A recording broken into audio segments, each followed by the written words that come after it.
Baby. Hi. Good morning. What you doing? Breakfast. Coffee. Coffee. Yung 117 na binili natin yesterday, no? Yeah. Yung magkano lang? Bibili talaga ako nito. Marami. Oh. Thanks. Again, sa Philippines, how much? 400 to 500. Dito, 150? pesos yan. We're not talking yan, guys. Favorite na instant coffee ni Danica. So, sa'yo lang, sa'yo ni Danica. Kaso parang ang bigat ng palagay. Bukusin natin bago mo eh. Hindi. Kailangan ko mag-uwi.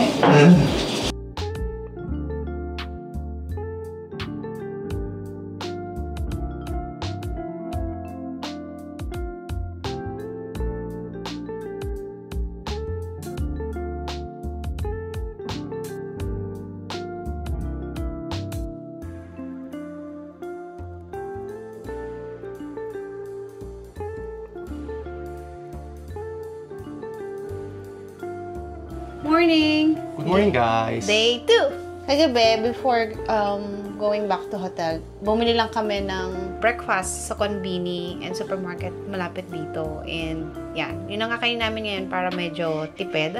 Parang ang total ng pagkain natin dito, 1,530 yen or more or less 600 pesos. Pansin talaga namin sa Japan, the servings are pretty good. Usually kung mukhang, parang medyo mahal, it's usually because kasi malaki naman yung serving talaga. So, most of the time, what we end up doing is we just buy one meal, hingi ng extra plates na lang, tapos we split the food, just like what happened yesterday. When it comes to yung weather sa Japan, kamusta sa atin? Anong opinion mo sa weather sa Japan at the moment? Mainit, pero mainit pa rin sa Pinas. Mas mainit pa rin sa Pilipinas. Sa airplane, chinek ni Danica, ano yung temperature sa Japan? Yung temperature sa Japan was hotter than the Philippines, pero yung feels like temperature, mas mainit pa rin sa Pilipinas. So, yung combination of heat at saka humidity talaga yung factor mo. Kumusta yan? Sarap. Sarap siya? Chicken and tartar sauce. Ang lagkit ng Iba yung kanin talaga nila, no? Madali i-chopstick. Yung normal na kanin, i-chopstick mo, nakakapag-diet ka talaga. Kasi siguro mga isang buong araw hindi paubos yung pagkain mo. And then, boiled egg in soy sauce. May soy sauce yan kanina. No, mo? Hindi, tinapon ko. Alat yun eh. Pandagdag protein lang. Ganda oh. Yung talaga nila, convenience stores na food talaga nila. It's restaurant quality. Look. Yeah. Ganda na. Orange. Galing combini rin yan.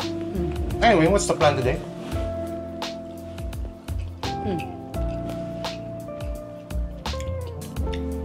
Shibuya and Ameyokocho. Ameyokocho. Anong meron sa Ameyokocho? Ba't tayo excited doon? Yung maraming Japanese na nagkasalita. Yung Tagalog. Parang siyang palengke na basta masaya daw doon. Di pa ako nakakapunta doon. And then sa hapon, Shibuya kami. Danica kasi sobrang mahilig sa grocery at saka sa palengke. Sa Pilipinas pa lang yun, grocery at palengke sa Pilipinas. Eh dito, ang linis-linis ng lugar, diba? So parang kahit palengke ang aesthetic tignan, walang pollution halos talaga. Halos walang nadaan, at least area namin, wala masyadong sasakyan na nadaan. Tapos kung may nadaan man, napakaraming smoke belchers. Daming hybrid na sasakyan. Or electric vehicle, hybrid vehicle, sobrang prominent talaga sa Japan. Minsan ka na makita ng demotor talaga. So, yun, a big factor on why the air is so clean here in Japan. By the way guys, soup, seaweed soup, konbini, just add water, may soup ka na. Sarap ng soup lang. Sarap din ng egg. Actually, masarap lang ng ibang natin. Konti lang. Okay lang naman siya malamig. And it's miso soup. Ginawa namin to guys, para makatipid. Kasi, plan namin. Kahapon nakadalawang beses kami kumain eh. Kumain naman kami 2 beses. Pero, convenient pa rin naman. Okay lang ha. Pero from what I've heard talaga, there are places talaga na cheap naman talaga ang pagkain. Konbini still isn't the most optimal way para makatipid sa Japan. Pero, yun nga, ang konbini dito is convenience store. It's legit convenient talaga. Lalo yung sa amin, dito sa hotel na to, pagbaba mo sa lobby, isang pintuan lang, is it Family Mart o Lawson? Lawson. Nasa Lawson ka na. Tapos labas ka ng Lawson, may grocery na. Diba? So, itong area na to, it's super convenient. Kung lumabas ka naman dun sa kabilang exit, ang dami namang inuman spots, restaurants. Hindi niya pa siguro nakikita yun pala. Pakita namin sa mga susunod na. Actually, siguro napansin na nila, malamang-lamang, this is the third Japan vlog na siguro itong ginagawa natin yan. Yung mga pagpunta natin yung pinaka-first day natin na umuwi tayo, na pumunta tayo sa hotel, kita mo na kagad na sobrang ganda ng lights, ang dami nag-aaya na yung mga store clerks na naghahanap ng customers. Sobrang dami talaga, sobrang active, sobrang busy, it's so fun here in Japan. Miss lang namin yung cold weather. Yun lang talaga yung ano namin. Yeah. Ang gusto namin. Kay Dennis ito. Sige na ako. So, yung dalawang kape, akin yung nasa ref. Akin yung dalawang kape. Maliit naman siya eh. Cheese! Ano gusto mo? Hindi. Mali ako na nabili. It's like ordinary cheese lang. It's not dessert. Not dessert. Not dessert. So pero mura pa rin, so yeah. And then, bumili si Dennis ng dessert. Actually, burp. Parang lemon na cookies. Nakita ko lang, curious ako. It's just a cookie na ang ganda ang cute ng packaging. Pero itong isa, itong taiyaki na to, yan. Yung taiyaki na yan, natingnan ko na yesterday and I really enjoyed it. Para siyang, parang pancake yung coat. Hindi siya parang taiyaki na coating. Parang pancake yung coating niya. It's very soft.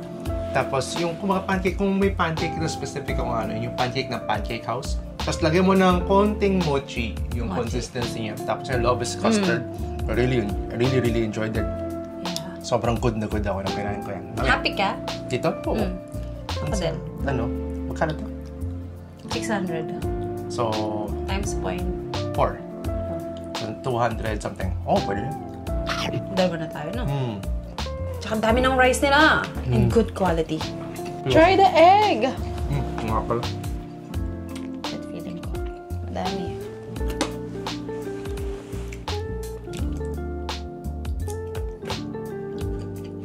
Tasty. Diba? Yung white pa lang yun ah.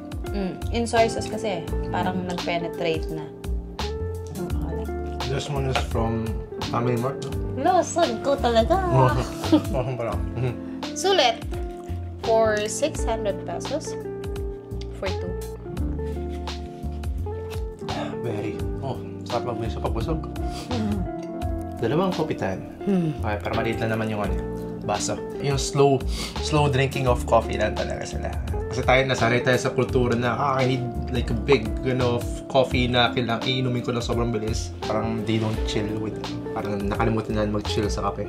Mga Vietnamese, sobrang bagal nila uminom ng kape. Talaga? Pero sobrang bagal din ng process para magawa yung kape nila.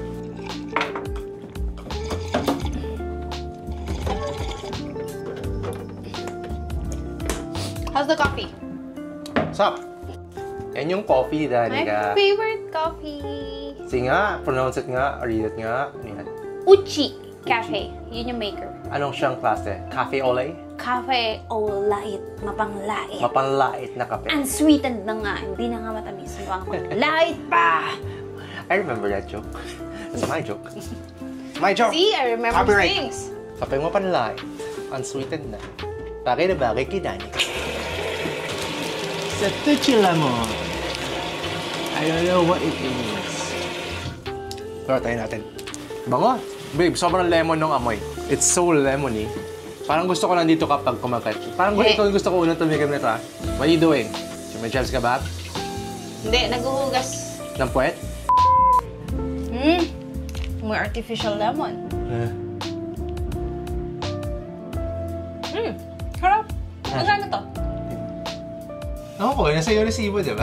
Ito, bumili, di ba? Saan siya? Parang melted lengua na lemon. Lemon na lengua? Oh, combination of your favorite things. Ayun nga.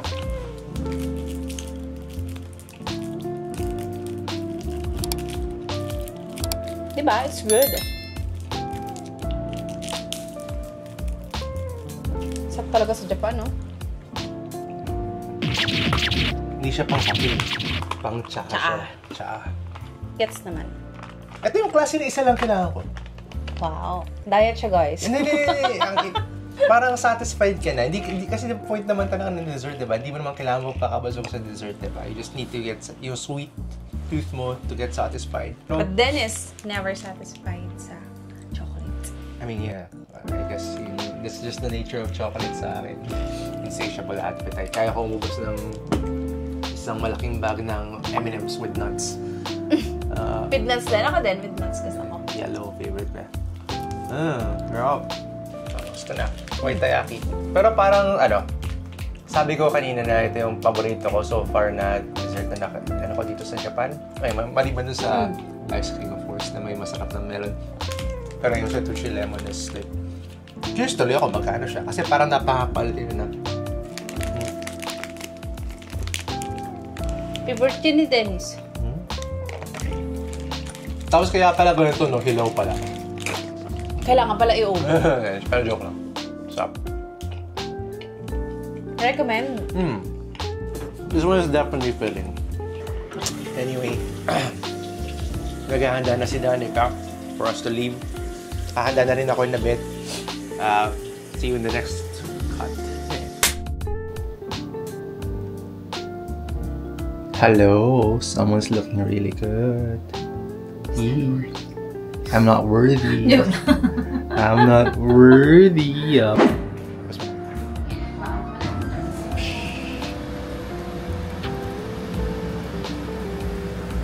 Hi guys. Hi. Saan tayo punta? Apa Hotel Apa Hotel. Why? Para lang ma-confirm yung booking na nasa Cheche. Ayan. Baka kasi i-cancel nila. Kasi susunod yung kuya at saka asawa ng kuya ni Danica. Na kuya ko rin pala kasi mag-asawa na kami. Si brother-in-law, si Bayaw, si kapatid. Anyway, it's just a 3-minute walk. So, see you there.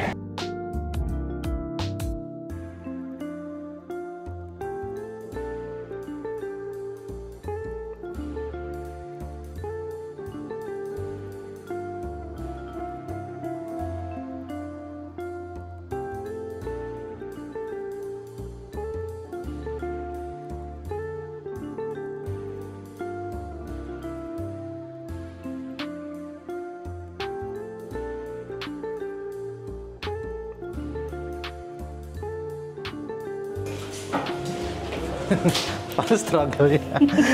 Sobrang struggle.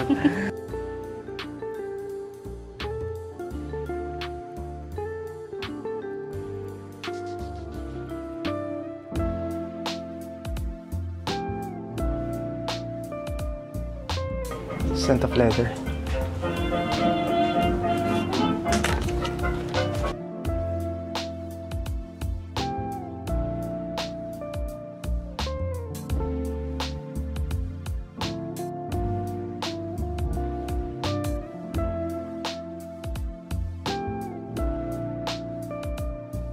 So, since naka-unli kami sa subway, we're gonna have to make use of the we're gonna have to make use ng subway all the time. We can't just we can't use the other lines kasi we're gonna have to pay extra.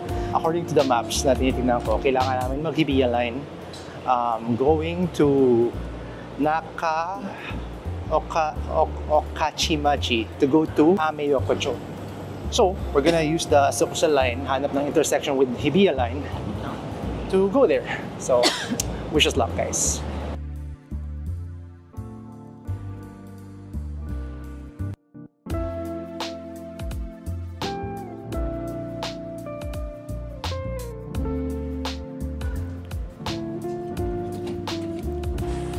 Real Grade Shinanju.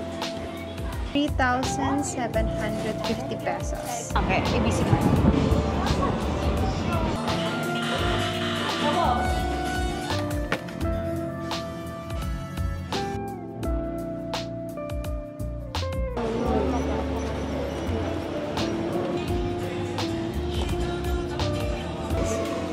Basta fried skewers tapos set na yan eh.